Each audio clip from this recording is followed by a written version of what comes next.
Assalamualaikum warahmatullahi wabarakatuh. Jumpa lagi di channel Bu Guru Titik.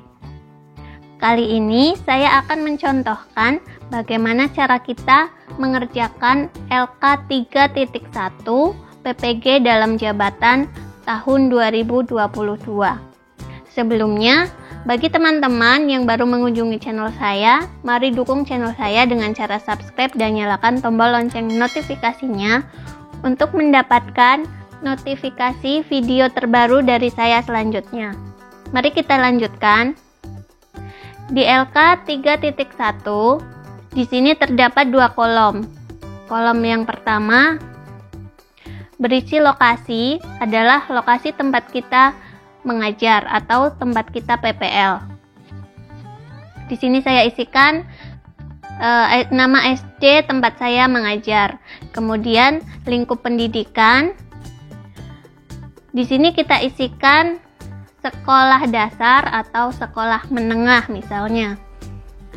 Kemudian untuk tujuan yang ingin dicapai, kita bisa mengambilnya dari LK 1.1 kolom identifikasi masalah. Di sini saya menuliskan tujuan yang ingin dicapai adalah meningkatkan pemahaman siswa pada konsep abstrak materi proses pencernaan makanan pada manusia. Karena pada kolom identifikasi masalah saya di LK 1.1 yaitu rendahnya pemahaman siswa pada konsep abstrak materi proses pencernaan makanan pada manusia.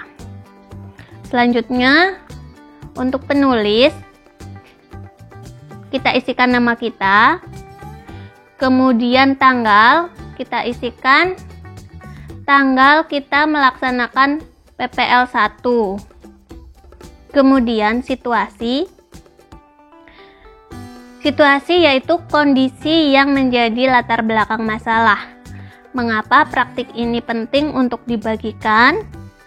Apa yang menjadi peran dan tanggung jawab Anda dalam praktik ini? Kita bisa mengisinya menggunakan LK 1.1 kolom analisis identifikasi masalah. Saya mengambil latar belakang masalah dari praktik pembelajaran ini adalah, nah ini saya copy paste-kan dari LK 1.1 yang ini. Kemudian kita jelaskan selanjutnya dari kedua poin di atas dapat diambil kesimpulan bahwa pertama, selama ini siswa terlihat kesulitan dalam memahami pembelajaran IPA yang sebagian besar materi IPA bersifat abstrak, yaitu materi berupa informasi yang tidak terlihat oleh panca indera. Kedua, pada proses pembelajaran materi pelajaran yang bersifat abstrak, guru seringkali mengalami kesulitan untuk mentransfer pengetahuan akan materi tersebut. Kemudian ketiga, selain dari sisi guru, pada sisi siswa juga seringkali mengalami kesulitan untuk memahami informasi dari materi yang bersifat abstrak dikarenakan karakteristik materi tersebut bersifat abstrak. Kemudian untuk menjawab mengapa praktik ini penting untuk dibagikan, di sini saya menjelaskan praktik pembelajaran ini menurut saya penting untuk dibagikan karena saya kira banyak rekan guru yang mengalami permasalahan yang sama dengan permasalahan yang saya alami. Sehingga praktik ini diharapkan selain bisa memotivasi diri saya sendiri, juga diharapkan bisa menjadi referensi atau inspirasi bagi rekan guru lain. Kemudian, apa yang menjadi peran dan tanggung jawab Anda dalam praktik ini? Di sini saya menjelaskan, saya berperan sebagai guru mempunyai tanggung jawab untuk melakukan proses pembelajaran ini secara efektif dengan menggunakan metode, media, dan model pembelajaran yang tepat dan inovatif sehingga tujuan pembelajaran dan hasil belajar siswa bisa tercapai sesuai dengan yang diharapkan. Kemudian selanjutnya adalah tantangan. Di sini ada pertanyaan, apa saja yang menjadi tantangan untuk mencapai tujuan tersebut? Siapa saja yang terlibat? Kita bisa mengisi kolom kedua ini menggunakan LK 1.2 pada kolom eksplorasi penyebab masalah. Contohnya, saya copy paste dari LK 1.2 yaitu ini. Dari analisis hasil kajian wawancara dan literatur penyebab dari tujuan pembelajaran yang ingin dicapai, yaitu meningkatkan pemahaman abstrak siswa pada materi mata pelajaran antara lain 1, 2, 3, 4, itu sesuai dengan kolom eksplorasi penyebab masalah pada LK 1.2. Nah, dari isian di atas kita jabarkan atau kita jelaskan lagi. Dari penyebab di atas, tantangan yang dihadapi oleh guru adalah 1. Pemilihan media pembelajaran yang tepat dan menarik bagi siswa. Berarti dari poin-poin ini kita jelaskan apa yang menjadi tantangan yang dihadapi oleh guru untuk mencapai tujuan tersebut. Karena di sini eksplorasi penyebabnya ada 4, maka untuk tantangan yang dihadapi juga saya isikan 4 sesuai dengan penyebab masalah dari sini. Selanjutnya, dilihat dari keempat tantangan tersebut, bisa disimpulkan bahwa tantangan yang dihadapi melibatkan guru dari sisi kompetensi yang harus dimiliki guru, yaitu kompetensi pedagogik dan profesional, sedangkan dari sisi siswa adalah motivasi belajar. Selanjutnya, aksi. Di sini ada pertanyaan. Langkah-langkah apa yang dilakukan untuk menghadapi tantangan tersebut, atau strategi apa yang digunakan, bagaimana prosesnya, siapa saja yang terlibat, apa saja sumber daya atau materi yang diperlukan untuk melaksanakan strategi ini. Nah, untuk mengisi kolom selanjutnya yaitu langkah-langkah yang harus dilakukan oleh guru sesuai tantangan yang dihadapi, antara lain ini poin 1 itu tentang media pembelajaran ya teman-teman. Tadi di sini dari hasil kolom eksplorasi penyebab masalah ini tentang penggunaan media pembelajaran. Kemudian yang kedua adalah metode-metode pembelajaran. Jadi untuk aksi ini, langkah-langkah yang harus dilakukan oleh guru itu menyesuaikan poin-poin dari yang telah dituliskan di atas. Jadi ini yang pertama adalah pemilihan media pembelajaran. Kemudian yang kedua adalah pemilihan metode pembelajaran yang variatif. Kemudian yang ketiga adalah pemilihan model pembelajaran. Dan yang keempat adalah meningkatkan motivasi siswa, seperti pada analisis hasil kajian wawancara dan literatur yang 4 poin ini.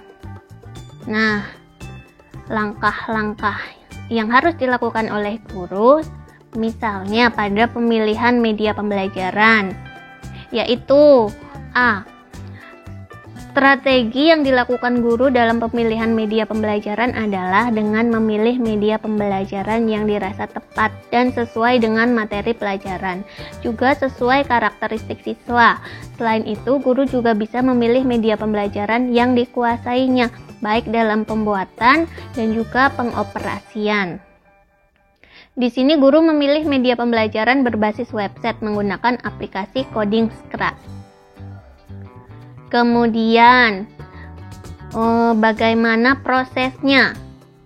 Maka kita jelaskan di sini.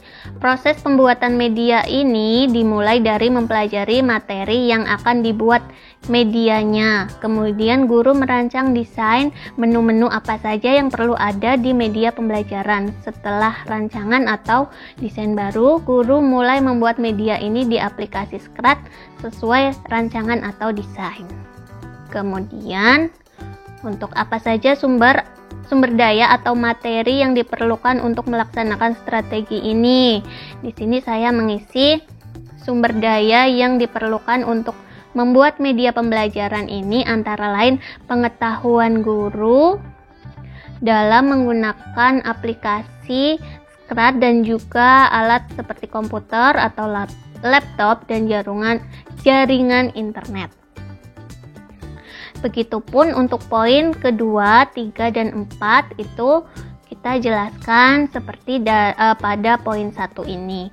Strategi untuk metode pembelajaran, strategi yang dilakukan guru, kemudian proses pemilihan metode, kemudian sumber daya yang diperlukan dalam pemilihan metode ini.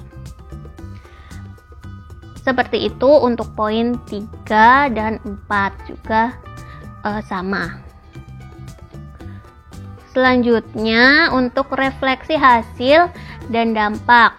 Bagaimana dampak dari aksi, dari langkah-langkah yang dilakukan, kemudian apakah hasilnya efektif atau tidak efektif, mengapa, lalu bagaimana respon orang lain terkait dengan strategi yang dilakukan, apa yang menjadi faktor keberhasilan atau ketidakberhasilan dari strategi yang dilakukan, apa pembelajaran dari keseluruhan proses tersebut.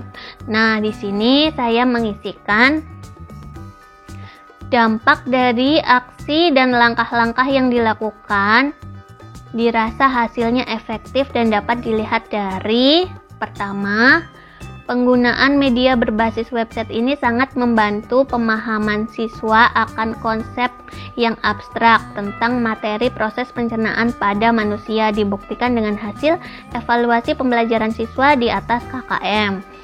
Kemudian yang kedua, pemilihan metode yang variatif sangat efektif untuk meningkatkan keaktifan siswa, terlihat dari kegiatan siswa saat pembelajaran.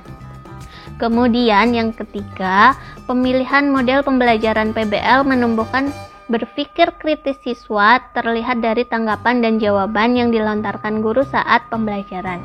Kemudian yang keempat, desain kegiatan yang berpusat pada siswa sangat meningkatkan keaktifan siswa saat proses pembelajaran, sehingga siswa termotivasi untuk belajar.